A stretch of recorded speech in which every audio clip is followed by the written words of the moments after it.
This is typingtest.com, and what this site will do, it will tell you the amount of words per minute that you can type. We're going to leave it set at 1 minute, and I'm going to choose the story The Wonderful Wizard of Oz. Now the clock on the right hand side does not start until you begin typing. You'll see it as I type through. It will start counting down. It will tell you your current words per minute as well as any errors that you make. Now at the end it will deduct the errors from your words per minute. If you make a mistake, backspace and correct it, it will not count it as an error. So there are about 10 seconds left. Go ahead and speed this through.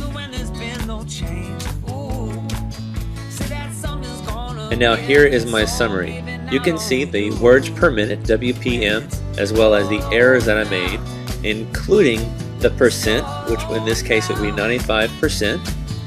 And then, since I made 3 mistakes, it deducted that, so it shows 64 words per minute.